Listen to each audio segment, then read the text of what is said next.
But we stop by to tell you that what's in front of you is bigger than what's behind you. Your destiny, your promise, your future. You might as well shout before you get it. Because God sent me here to tell you that what He has for you is going to be big. That it's my season. It's my season. You ought to declare that over your own life. Hello, you guys. Welcome to Talk About It Thursdays. I am your host, Karen Bailey. Let me know when you're here. I'll be glad to say hello to you. Until then, we're just going to listen to a little bit of music. You guys, we have got to declare some things over our lives. You know, God is a God that can do anything. And so we need to start expecting more from God. Stop limiting God. You know, God wants to bless us all, but you've got to believe you deserve it. You got to believe that God can do it. And you've got to be open and in a position to receive. So this song we're listening to right now just basically is speaking in faith that we know God has got something great for our lives. It's going to be big because God does big things. And so you've got to start speaking those things over yourself. And you've got to have the confidence to know that God can do all things and you can have what you say. And so we've got to think about the things that we say, and we've got to believe God, and we've got to strengthen our faith this year and just understand that God has a plan for us all. There's nobody more special than anybody else. Hey, Tasha, God has a plan for all of us. He loves us all the same, but we've got to live a life of expectancy. You know, I expect great things from God. I don't know what He's going to do in my life, but I believe God has some amazing things for my life. And you have to be able to believe that for yourself, because God is not a respecter of persons. So understand, if He does something for me or if He does something for you, He can do it for everybody. But you've got to believe.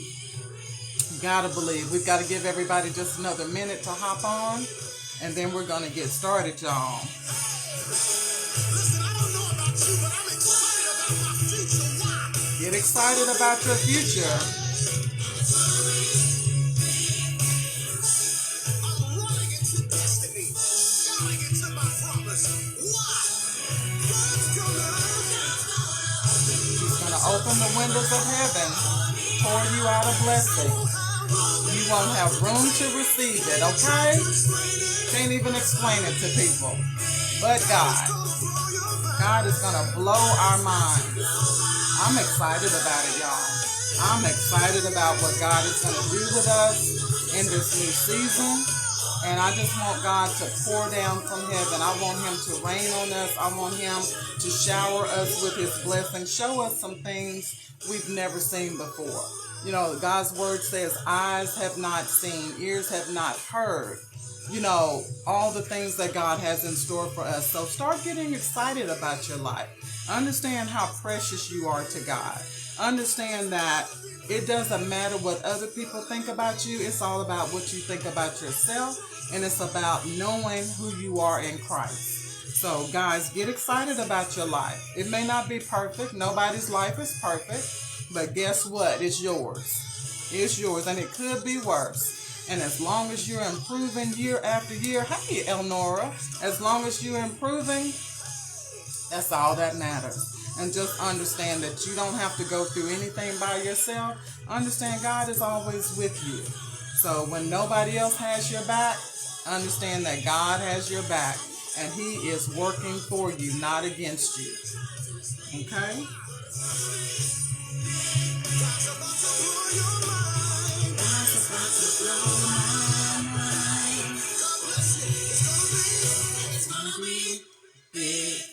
You got to believe that for yourself. And you need to start speaking those words in faith. Get that music on in your house. Start declaring God's word over your life.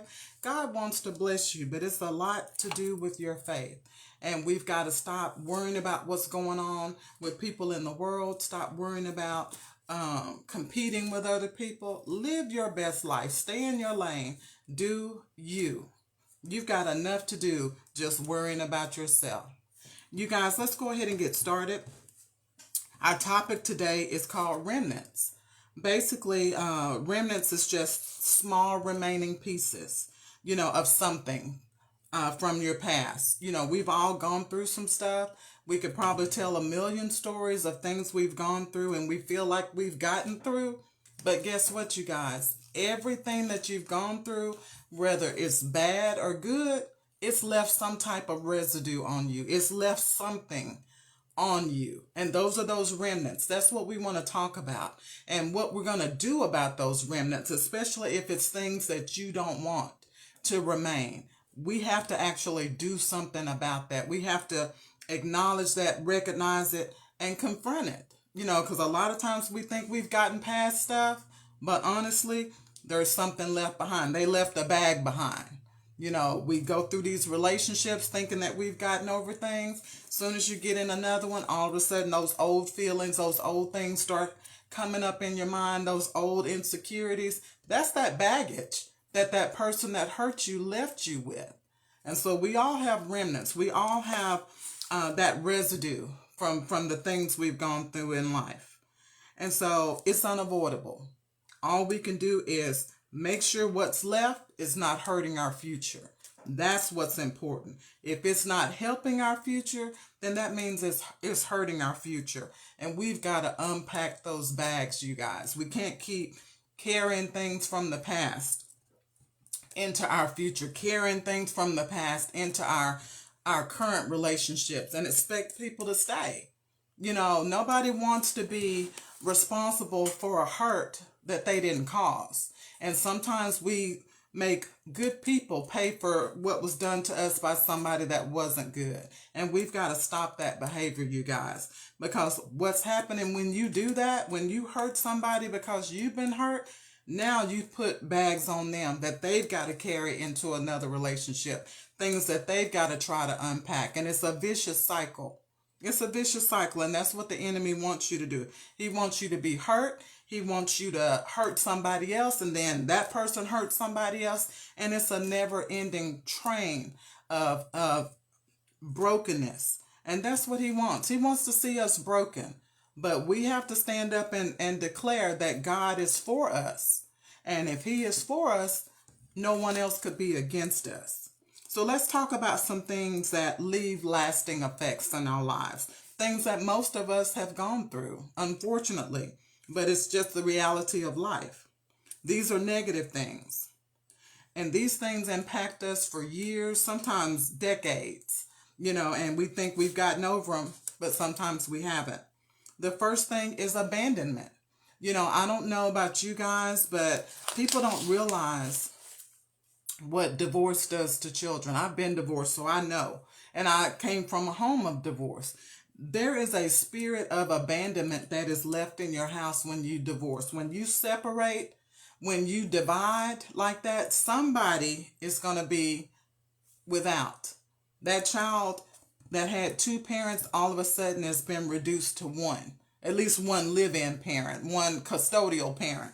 And there is always going to be a sense of abandonment as to why did you leave me? Children always want to be with their mother and their father. They don't understand why one parent leaves the house, no matter how you try to explain it. And so that sets into them a spirit of abandonment. They're afraid that people are going to leave them. And unfortunately, that carries on for years and years and years. And even in the adults, they have that sense of abandonment as well, especially if they felt like they did everything they could to save the marriage, or everything they could to try to work on the marriage, and that person still left them. It leaves you with a sense of abandonment. And that thing, if it's not handled properly, it's going to grow and grow and grow into something much worse later on. But that's the remnant of divorce. Abandonment is one of those things that the child feels and also the adults can feel as well. And then abandonment is basically the act of leaving someone or letting something go for a long period of time, or even forever, forsaking another person. That's what abandonment means. And the residue it leaves behind is feeling rejected. Sometimes when I can only speak for a woman, when a man leaves a woman, She feels like she's less than. She doesn't understand why he chose her over me. You know what I'm saying? Those are the thoughts that you have, especially when you love someone and you did everything that you could to try to make it work, and then they leave you and they go get with somebody else. That leaves a sense of rejection in you, and you start looking at yourself like something's wrong with me. I'm not good enough. Why couldn't I be a better person? Why didn't he want to stay with me? And that's what happens with that spirit of abandonment, insecurity.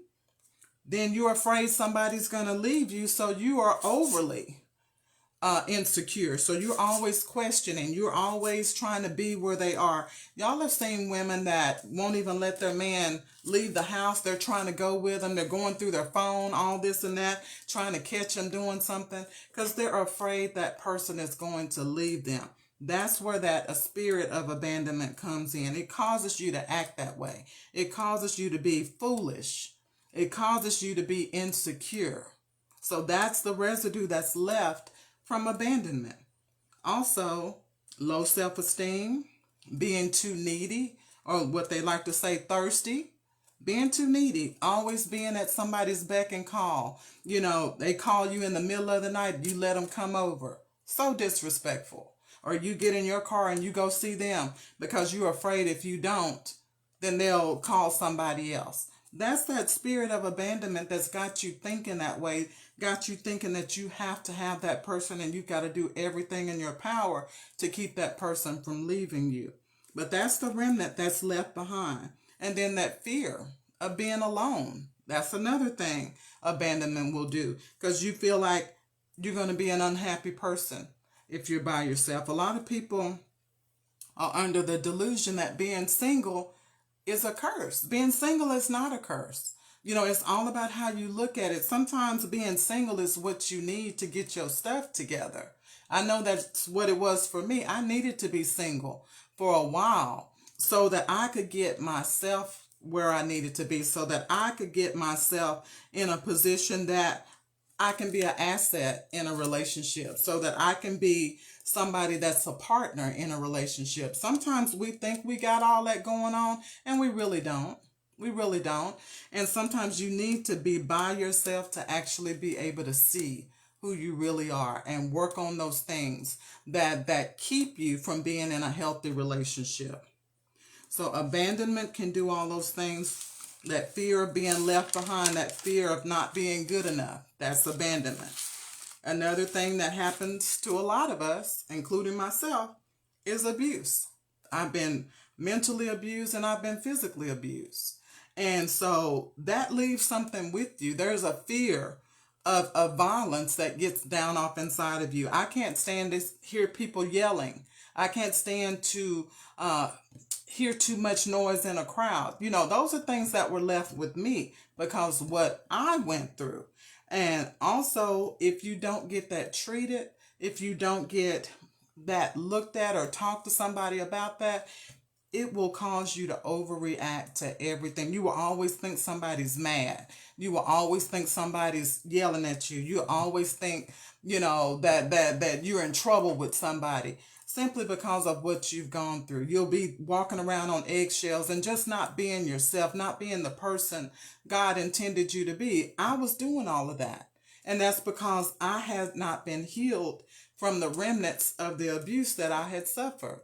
But I had to get by myself in no relationship. When I say by myself, I mean by myself, to recognize that I still had, you know, remnants from when I was abused. No matter how long ago it was, I still had that anxiety inside of me, that fear inside of me, that not wanting to upset a man inside of me. And God had to work on that. And I want to say that I'm completely healed from that, but I'm not all the way there yet. But I'm a long way from where I was probably 10 years ago. So every year I'm getting better and better with that. But just understand, those things you don't just get over. God has to heal you from those things. So don't fool yourself into thinking that, oh, well, you know, that happened 10 years ago. I ain't worried about that no more. I promise you, somewhere in your life, you overreacting, you making decisions because of remnants from abuse in your life. You may not want to admit it, but I'm telling you, it is happening. And it'll make you make decisions out of panic instead of using your head and being patient about some things. And all of that comes from that abuse. It'll make you try to overachieve sometime because you want to be good enough. You need to be able to feel like you're good enough. You don't want to let anybody down because you're afraid of how they'll respond. If you don't meet a certain measure. All of that comes from being abused, you guys. And it leaves those remnants behind. And then sometimes the person that has been abused becomes the abuser. And you try to figure out what made you like this. A lot of times they do that with criminals, and they sit down, they interview them and say, hey, how did you get like this? What made you do what you did? 9 times out of 10, it's from abuse from their past. It's remnants of things from their past. No, it wasn't going on at the time that they committed the crime or the time that they did what they did. But guess what? That stuff stays with you. And if you don't deal with it, that booger is sneaky. He will grow, and you'll have emotions, you'll have fears, you'll have anxieties about things that don't even make sense. But nobody understands it unless they've been in your shoes, unless they've gone through some of the stuff that you've gone through. That's why it's so important to ask God to deliver you from that, to ask God to heal you from that, and promise, it's going to take time. So you're going to have some patience, because it's not going to happen overnight. Have some patience and ask God to help you to be free from those feelings, from that fear of being hurt, from that fear of being insecure, that fear of letting people down. What are they going to do if you let them down? Are they going to walk away from you? Are they going to abandon you? Those are the things you think about when you've been abused in your past. And as much as you try to drown that out, you got to deal with that. That's your Goliath. You got to deal with Goliath, and you got to fight Goliath. And I fight that all the time because I don't want to bring the abuse from my past into my future relationships. So I have to deal with it now while I'm single, so that I can get that Goliath down on the ground where he's supposed to be, and not up in my face, just springing up whenever he wants to in my new relationship. So we've got to handle some stuff ourselves, but you first got to admit that it's there, and you got to admit where it came from, and you got to be ready to handle it. So that abuse leads to that. And abuse also leaves remnants that lead to depression. Some people just don't get over some things that happen to them. Some of it is so devastating that they cannot get past it. Anxiety, like I said before. Some people develop this tough exterior because they've been hurt so much. Now they have no compassion. Now they have this, they have no compassion for anybody. They're just hard on everybody. They refuse to have any real emotions. They become emotionless. They get in relationships, but they only allow themselves to have a certain amount of emotion because they're not going to be hurt again. You're not going to treat me the way that other person treated me. That's that remnants from abuse. And eventually, it's going to damage your relationship, and that person is going to get tired and they're going to walk away. And then abuse causes you to have failed relationships simply because you haven't handled things from the past. And then abuse also traumatizes our children. A lot of times we don't think about the effects that it has on our children when they've watched us be abused by somebody. Ladies, when they've watched that man put his hands on you. Ladies, when they've watched that man call you everything but a child of God, and you keep trying to stay with him, those children are traumatized. And that's a whole nother level of anxiety for those children, because those children want to protect you, but they're children. They're children, and there's only so much they can do. So just don't think that it's just you that's going to have those remnants, those things that are going to go into the future, those things that are left behind. Those children that had to witness that had to live in that, and had to worry about you, they now have residue of abuse on them. So just recognize it for what it is, and that's those things that you got to pray to God about and ask God to heal you. But don't forget about your children. Don't forget about them when you're praying. Don't forget about when you're asking for healing. You need healing for your children as well, so that they don't grow up and follow those patterns that they've been seeing their whole life. That's a remnant of abuse, is that even the children grow up to be abusers simply because they're following the pattern of the parents that they've watched. So understand, it's more to it than just you. And then we talked about divorce. Divorce leads to insecurity. That's a remnant from divorce, because, like I say, when you didn't want to get divorced and you tried and you did everything that you could and that person still left you, you become insecure.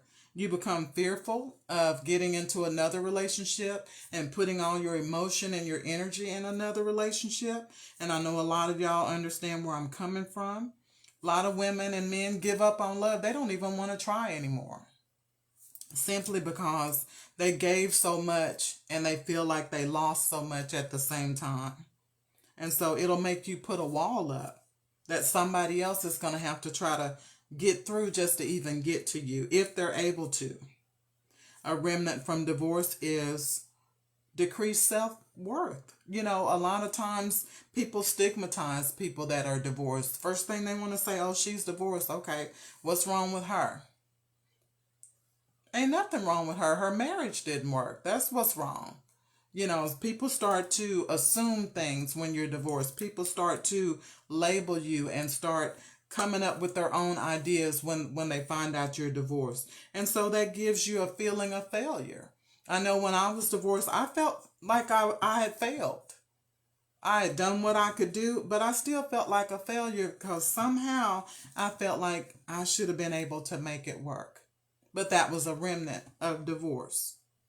And then sometimes people have commitment issues. Like I said before, they'll get in relationship after relationship, but they won't take it to the point of marriage again. And I've heard people say that, I'll never get married again. If something happens to my spouse, I'll never get married again. That's those remnants of divorce. That's what it leaves behind. Number 4, toxic relationships. What they leave behind, they lead to you trying to please people all the time. You become a people pleaser. When you're in a toxic relationship, you're just trying to please that person all the time, and that person is never happy no matter what you do. Or that person makes you think they're never happy so they can keep you under their control. And a lot of times we fall for that. A lot of times we want to be with somebody so bad we let them treat us like that. And we just continue to compromise and give and give and give until there's nothing left. That's what a toxic relationship does. It takes and takes and takes. It never gives. It always takes. Okay? And it leads to sacrificing yourself. Your happiness. People have sacrificed their own health and well-being to be in relationship. They know they're in an abusive situation, but they're so codependent on that person that they won't leave them even though that person is hurting them. And sadly enough, a person that's been in toxic relationships seem to attract toxic people if they don't pray and get that off of them. Something just keeps attracting them to toxic people. And toxic people are attracted to them. When you see that happening, there is something about you. There is something you're giving off that says, oh yeah, I can treat her any kind of way. Oh yeah, she's got low self-esteem. Oh yeah, she likes money. I just give her a little money. I can do whatever I want. She'll sit over there and be quiet if I give her a little money, buy her a purse. I can do her like that. Men pick up on that. They know who they can treat which way. And a lot of times we carry ourselves in a way that men are watching, and they know how to treat you just by how you're carrying yourself. And men can spot when you are the kind of woman that has been in toxic relationships. They know the language, they know what to say, they know what to do, they know how to approach you, and before you know it, you're in the same situation you were in before. You've got to wake up and decide that you deserve better. You've got to decide that enough is enough. Nobody can do that for you. And the remnants of a toxic relationship is poor decision making. You're going to make bad decisions. When you're with bad people, you make bad decisions. It comes with the territory. You're going to be overly emotional. You'll overreact out of anger, out of fear. I've seen people that you normally would never see acting a fool, but because of who they've been with, they just clowning all out of character. Toxic people are infectious. And so you stay around them long enough, they will change your behavior. They will change your demeanor. So that's one of those things that you have to really consider when you look at your relationships. Ask yourself, what is it about me that keeps attracting people like this? What is it about me that's attracted to people like this? And those are the things you need to pray about, that God wash off of you, that God change about you. Okay? Another thing that leaves remnants in our lives is church hurt. I don't know how many of you guys, hey Ruth, hey Cynthia, hey Pam, I don't know how many of you guys have ever been hurt by people at church. I have. And it's a painful thing simply because you don't expect it to happen in the house of God. But I had to change my perspective about what the house of God is. The house of God is a building where humans go to worship. And stop putting it on a pedestal. It's where humans go. People are going to do people things. You cannot let the fact that it's a church, let it cut you that deep. People are people. What's in them is going to come out of them. Whether they got a big old hat on or a suit on, what's in them is going to come out of them. Stop expecting so much from people just because they're in a building. Just because they're supposed to be in a spiritual place. Everywhere you go is a spiritual place. So I had to change my thinking about that. But when I was younger, I allowed church hurt to leave remnants on me. The remnants it left for me was disconnect. I disconnected myself from God. Not only did I stop going to church, I stopped talking to God because I couldn't believe God let me get hurt like that in the church. And I know I'm not the only one that's gone through it. And the church hurt that I received is more than once. And it came all the way from the top and came on down. And I won't go into details, but it's things that shouldn't happen in the church. Because that building was not meant for that. That's supposed to be a place where you go and reverence and worship God. And that was not what was going on in my situation. And also, stop expecting people to carry God's character or Jesus's character just because they carry a Bible. Make people show you who they are. Anybody can pick up a Bible. Anybody can quote scriptures. Make people show you who they are. And when they show you, recognize it and don't make them have to show you again. Let people show you who they are and remember that. And deal with them according to who they are. That will end a lot of that church hurt. That will keep you from carrying your feelings on your shoulders. I had little chips on my shoulders. I didn't want to do anything at the church for a long time. I left the church I was at. I was confused. When you get hurt in the church, you become confused because you're like, these are the people that are supposed to love me. These are the people that are supposed to be God's people. Well, we're all God's people and we hurt each other all the time. So we've got to stop putting church people on a pedestal.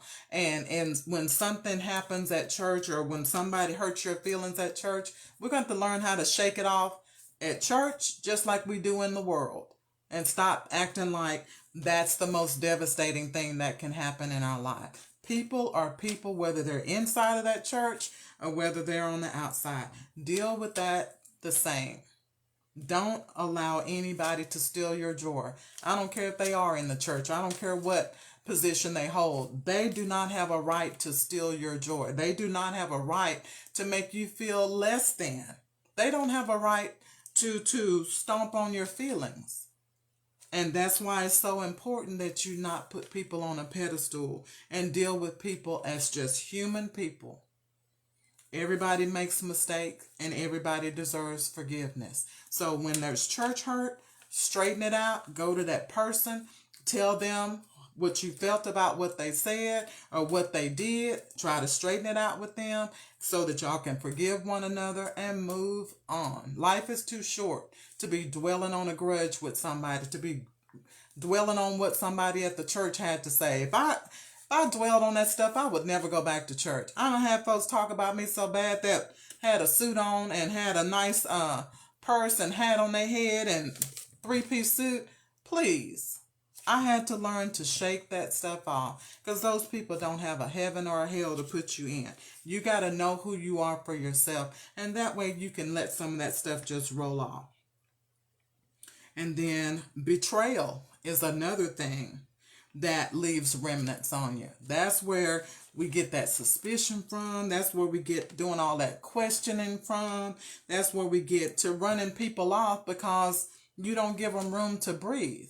You know, when you've been betrayed before, you're always a skeptic, thinking everybody's always up to something. You know, you can't believe in anything. You're always looking for when the curtain's going to fall. You know, it's all right now, but I'm just wondering what's going to happen later. You know, you can't live that kind of life and be happy. That's what betrayal does to you. It makes you not want to trust anybody anymore. And I'm sorry, that's a lonely existence, not trusting people. That's a lonely existence where you say, you know, I'm just not even going to open myself up like that anymore.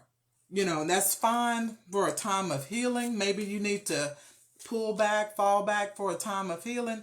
But God meant for us to be relational. So you can't let what somebody else did to you affect how you deal with everybody else. Because you don't never know who God has sent you. But you've got this wall up like, don't talk to me, I ain't feeling it right now.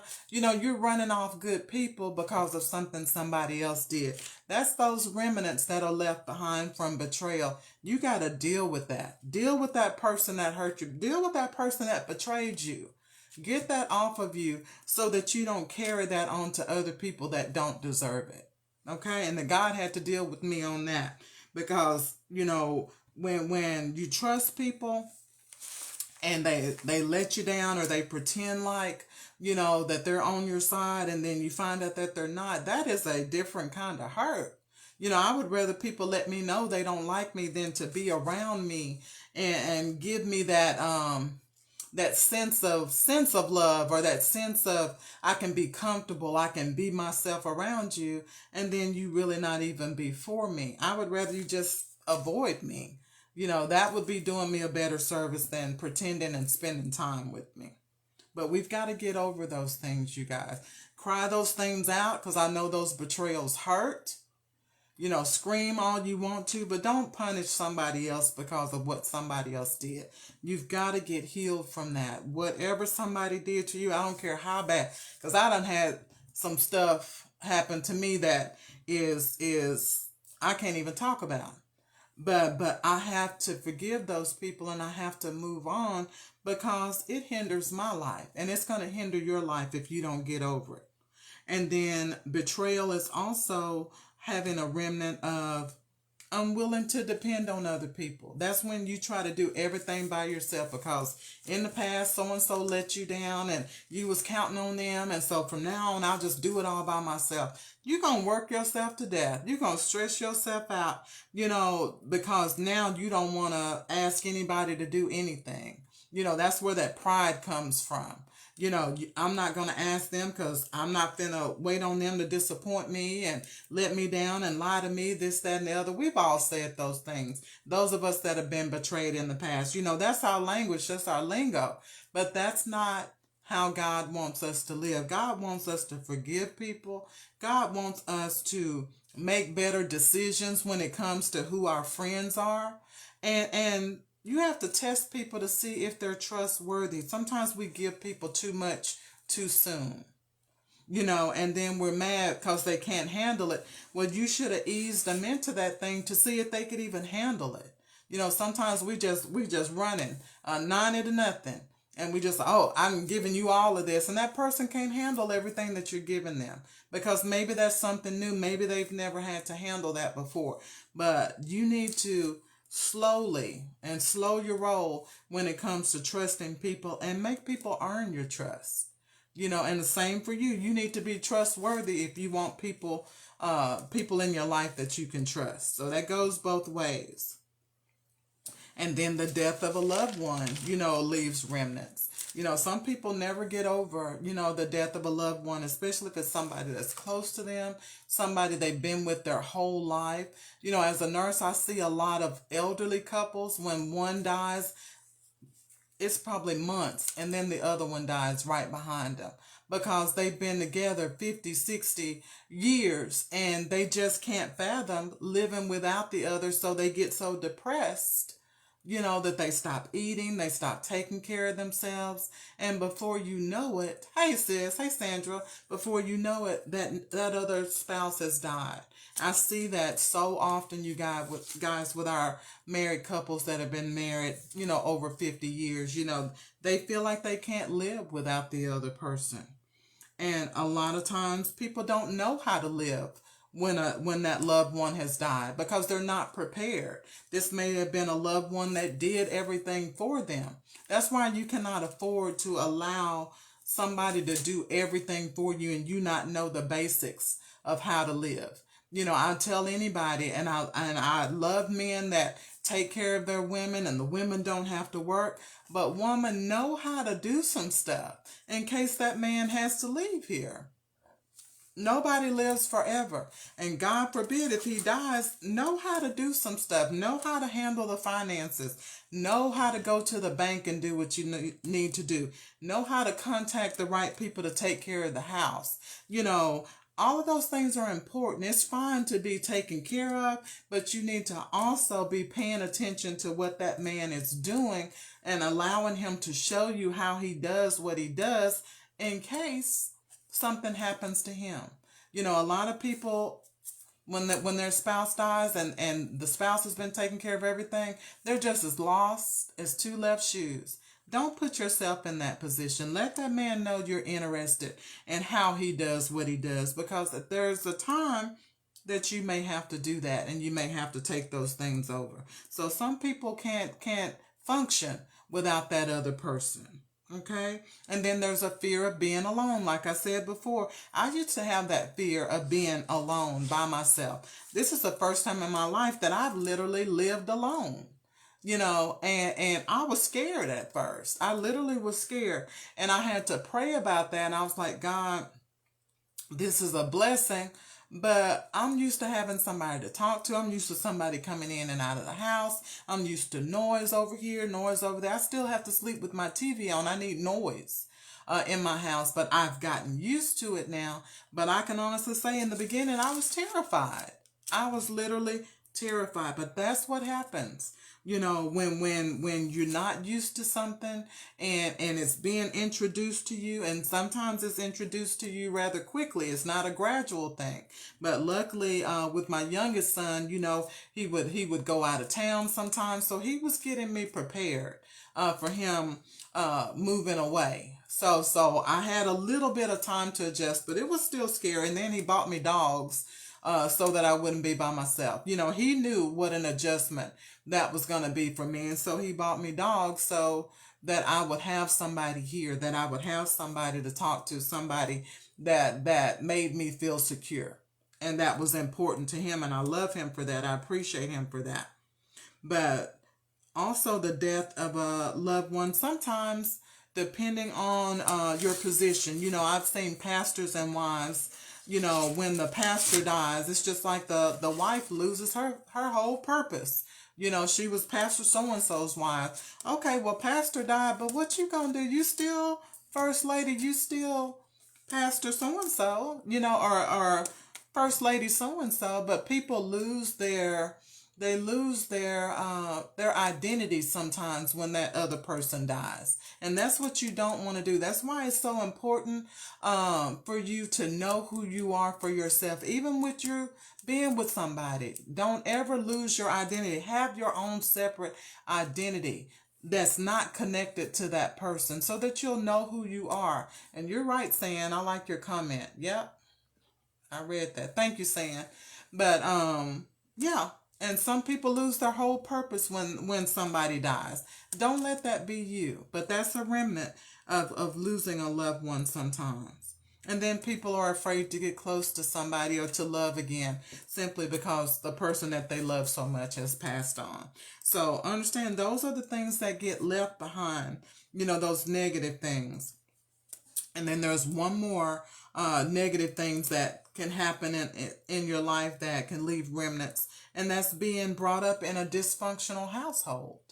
My house was very dysfunctional, the house that I was raised in, and it bred dysfunction into my adult life. And those things pass on. They don't just stop when you move out of your parents' house. No, you take all that dysfunction into your house. You take all that dysfunction to that next relationship that you have with somebody else. And until you get those remnants off of you, until you pray about those things and you learn a better way of handling yourself and you learn how to function properly, you're always going to be taking that bag with you, that dysfunctional bag with you. And what you're doing while you're taking that bag with you and not getting better, not getting healed, you're teaching your children how to be dysfunctional. And that's why the teachers in the school got to fight them like they do. That's why they're always having to call somebody because little Johnny won't act right. He's bred in dysfunction and nobody showed him a better way. Nobody's taught him a better way of doing things. So he does what he sees and he does what he can get away with. You heard? He does what he can get away with simply because nobody makes him behave at home. So why are you trying to make him behave at school? That part. And that's why you get the parents up there that's cursing out the teacher, because you can see where the dysfunction started in the first place. But that's the remnants of being brought up in a dysfunctional household, because you pass that on to your children. The teachers got to deal with it. Later on, the police have to deal with it, and the community have to deal with it. So it's a vicious cycle when you don't get some order about yourself, when you don't decide to break that curse of dysfunction. God can do anything. I came from a dysfunctional home. God can do anything. God has allowed me to be by myself, and He has promised me the next relationship I go into, it's going to line up with His word. And I believe Him because I've done the work. I've had that time by myself to look back and see where my Goliaths came from. I can recognize exactly when stuff started now in my life. I can tell you when that seed was planted in my life. But it took me being by myself, not disrupting anybody else and not letting anybody else disrupt my focus. Because sometimes you need to be by yourself so you can stop being annoyed by other people and stop being interrupted by other people. God oftentimes shows us things or tries to show us things, but we're trying so much to stay in everybody else's attention to where we're not giving God the attention that He needs. So He needs to get you by yourself just for you to be able to recognize what needs to be fixed. Because it's there. He's been telling me all the time the things that needed to change about me, the ways that I was thinking, the ways that I was doing things. I had to erase what I saw growing up because that ain't going to work for nobody. And it has not worked for me. So God is having to teach me a different way of living, a different way of thinking about the opposite sex. So I had to think differently about men than I've ever thought in my whole life. I have to see men the way God sees them. And now that I can see them the way God sees them, I understand a lot of what God says about them being the head of the household. And I get that, and that is absolutely right. And I understand about women being submissive. I get that now. And I get it in such a way that that word does not insult me. Because just as I can be submissive, the man also has to be submissive. So it's not just a one-sided thing. And if you pay attention to your Bible, you will see that. Okay? So let's talk about some things that positively affect us and leave positive residue on us. First thing is a positive family structure and a support system. When you've been raised in a positive system where the family is together, they're not arguing, they're not jealous of each other, one family member helps the other. You see people working together.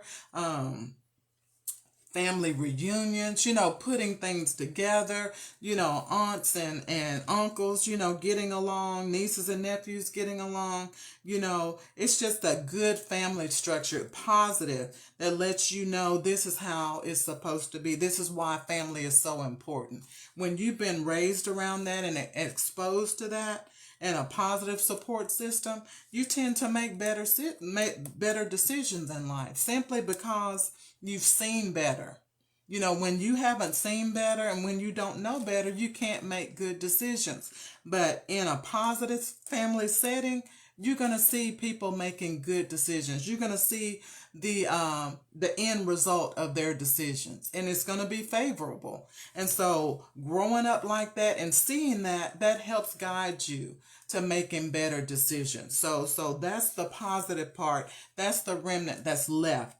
Is you know how to make good decisions. You know how to work together as a group. You know how to collaborate. You know how to be peaceful. You know how to encourage one another. That's that positive family system. You learn how to encourage one another and not hurt one another. That's the remnant that's left from that. And then when you finally find your purpose in life, that's another thing. That day that you finally realize what God has put you on this earth for, it leaves remnants behind because your confidence level changes. The way you see people changes. The way you act toward people. You know that you're here for a bigger purpose. You stop letting little stuff bother you. You don't sweat the small stuff when you know your purpose. When you know that God has got something amazing for you and you feel that down in your spirit and you know you walking in your purpose, a lot of stuff don't bother you like it used to. That's the remnant of that. And you tend to be a positive person. You tend to be an encouraging person. You tend to have a glow about you. That's that remnant. When God has shown you your purpose, it does something to you. You walk with your head up. You find that you change some of the places that you go, some of the people that you deal with, because you don't want anything to interfere with the purpose God has for your life. So you tend to make better decisions. You tend to make more godly decisions because you're going to seek God first when you know that God has a purpose for your life. So it changes the way you think and it changes the decisions that you make. And you know the importance of God being at the head of everything. Number 3, a stable love relationship. What does that do for you? What remnants does that leave? People can see the joy all over you when you're in a good relationship.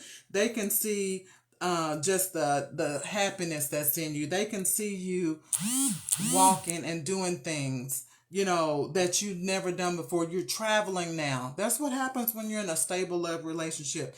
You're walking in agreement with somebody. People love to see that.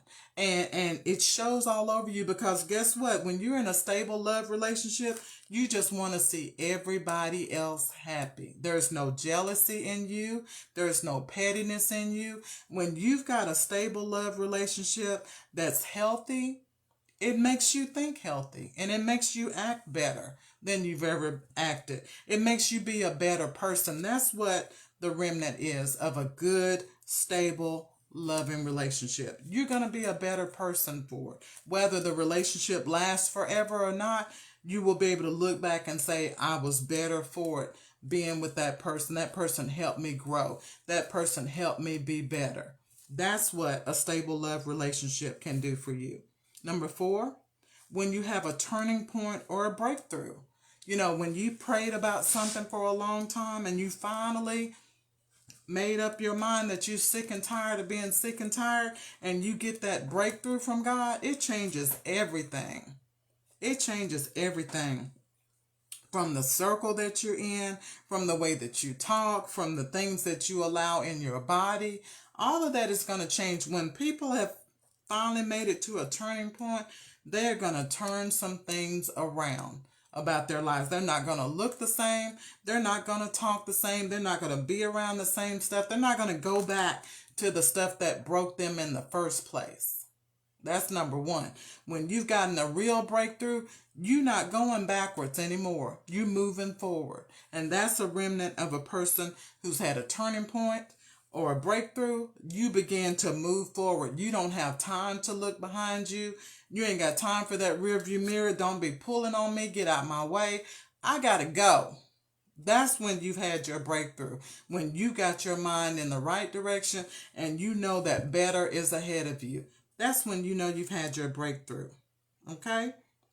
Number 5, being honest about your issues. When you decide to really, really be honest with yourself about your issues, it will change your life. And even if you have a partner and you decide that I need to sit down with them and tell them what's really eating at me, why I am the way that I am. Sometimes you need to sit down and have that serious conversation with somebody that you're in a relationship with and say, you know what, I need to know why you are like you are. Why do you overreact like that? Why do you get so angry? And when you can finally be honest about your issues, now God can do something about it. But long as you're making excuses, long as you're blaming other people, long as you're in denial, it'll never go away. But once you decide to truly be honest about it, then you can start dealing with it. And your whole life is going to change. Your whole life is going to get better. That's the remnant of that. Because you have to call those things out if you want to deal with them. You can't hide behind your weaknesses. Call them out so that you can deal with them. Number 6, taking control of your mental and physical health. When you do those things, it's going to leave remnants of peace. Number 1, stability. You know, the Bible says that a double-minded man is unstable in all his ways.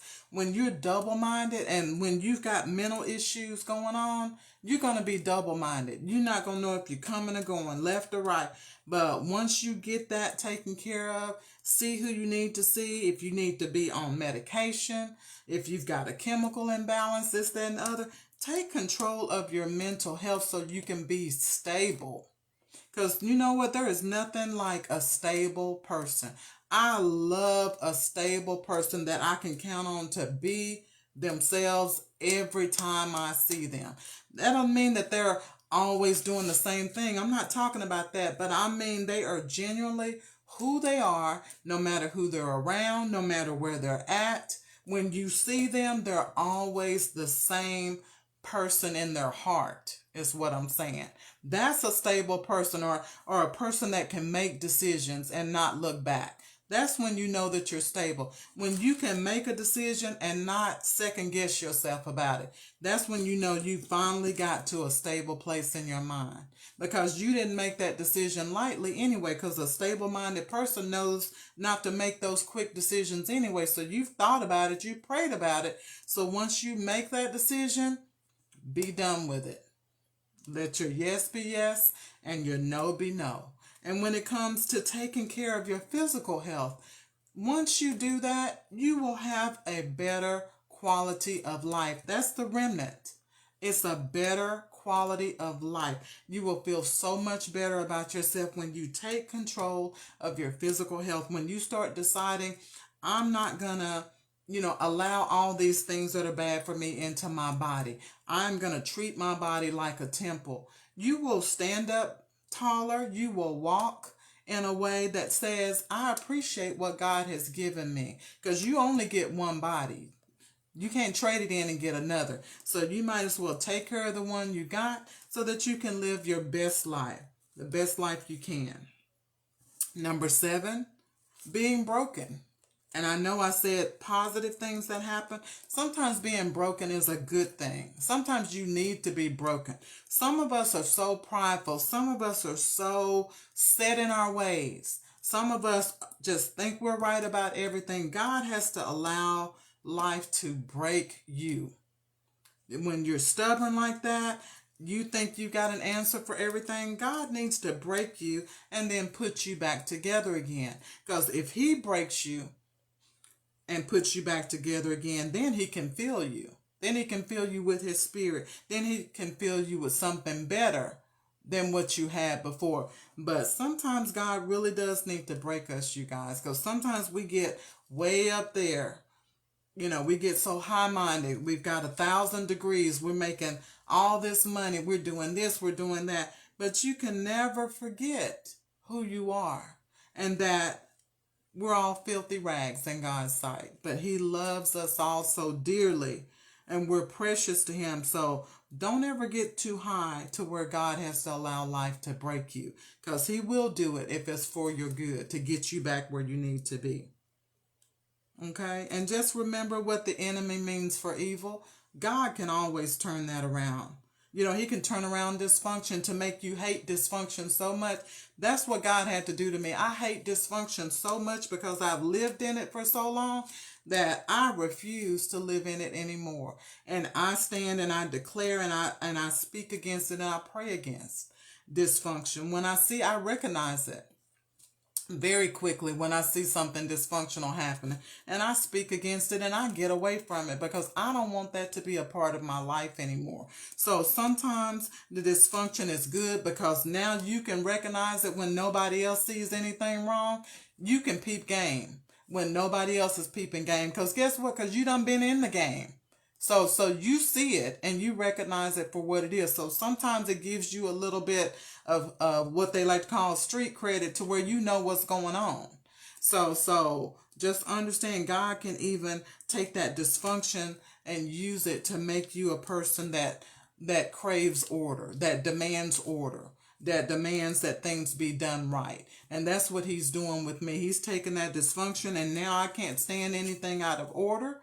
And now I try my best to line things up the way they're supposed to be, and I let my word be my word. All of that came from the dysfunction that I've had in my life, because I hate it so much to where I want to be the absolute opposite of what I came from. And that's the blessing in it for me. And then some people ask, how do you get over trauma from your past? Everything's not easy. It's not going to happen overnight, but you can get over anything. Number one, you need to cultivate an environment that feels emotionally and physically safe. If you've been abused, the environment you're in now, make sure that you set an environment. You live in a place where you feel comfortable. You bring your children to a place where they don't feel like somebody's going to hurt them. You cultivate that and make that environment loving.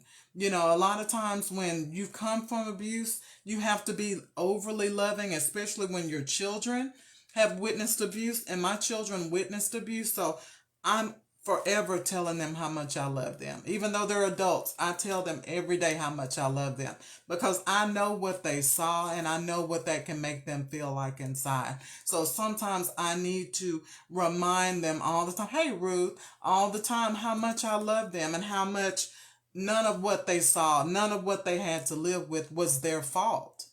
Sometimes you need to make children understand it's not their fault, the situation that they had to live in. They're the children, you're the adult. I made some decisions, and I tell my children all the time, I love y'all. Don't y'all worry about me. Mama is safe. Mama's not ever going back to that again. And sometimes they need that reassurance. So make sure you cultivate an environment that feels emotionally and physically safe for you and your children. And then number two, identify and establish boundaries. When you see something going on, don't just allow any and everything to happen in your life, in your house, around your children. Set some boundaries. Get some order in your life. Let people know that don't cross this line with me. No, I'm not going to tolerate that. People need to know what you will and will not tolerate, because people are just like children. They'll push those boundaries. They'll try you if they think they can get away with it. You've got to identify and establish boundaries in every part of your life. And you do it for yourself and you do it for your children. And number three, build a support system with people that you can trust, that are proven to be trustworthy. That's how you get over trauma. People that have proven that when they come and talk to you about what you've gone through, or tell them the trauma you've gone through, that they're not putting your business out in the street. You've got to build a support system. It's not just going to happen. You got to test people and try people and see if they're trustworthy. And sometimes you're going to pick a good one and sometimes you're not. But you can't let it break you either way. But get you a good support system with people that you can actually trust. Number 4, tell people when you need something. Communicate your needs. Stop always being the one back sacrificing. You don't have to sacrifice all the time. You deserve what you need. So stop acting like you're not good enough to ask for what you need. Open your mouth and let people know what you need. The worst they can say is no, but at least you would have made your needs known. You've got to start speaking up for yourself and standing up for yourself. So communicate your needs. That's the best way to get out of trauma. If you need somebody to talk to, say, hey, I just need you to come over and sit with me. I just want to cry for a little while. Tell people what you need. I just need you to come and sit with me and let me talk this out with you. Tell people what you need. Number 5, engage in activities that help you feel calm and safe. Learn to do some things that'll help you get to your peaceful place. If it's fishing, go fishing. Find friends that like to go fish. There's Facebook groups all over the place for people that like to go fishing, go walking, people that like to paint, ride bikes, all of that. Find activities that help you feel calm, help you be more rational, lower your stress level, and make you feel safe. And then number 6, the way to get out of trauma or get over trauma is to learn to start working on yourself. Because when you are stronger, you feel more empowered. You feel stronger within yourself and you're able to make better decisions. You need somebody encouraging you. You need somebody motivating you. And you also need to be working on improving yourself. When you improve yourself, your life will improve at the same time. My final thought is, until we face the facts that the past events are affecting us right now, you will never be healed. And you'll never be able to leave those bags behind. It's nothing to be ashamed of, but it must be confronted if you want to finally be free and be the best version of yourself that you can possibly be. I want to see us all live our best lives, you guys. We got to unpack those bags. We've been hurt. No, we didn't deserve it. Cry your tears. Unpack that stuff and say, God, heal me from this. I don't want to carry this stuff over the next 2, 3, 10 years. I don't want this to go into my next relationship. Yes, I've had bad relationships, but God, you said that every good and perfect gift comes from you. So guess what? Believe God that God has somebody out there for you. Believe God that when God brings it, it's going to be right. But you have to get yourself right in the meantime while you're waiting. Guys, thank y'all so much for watching. I love you guys. Have a wonderful rest of the week and have a great weekend. And I will talk to you soon. Bye-bye.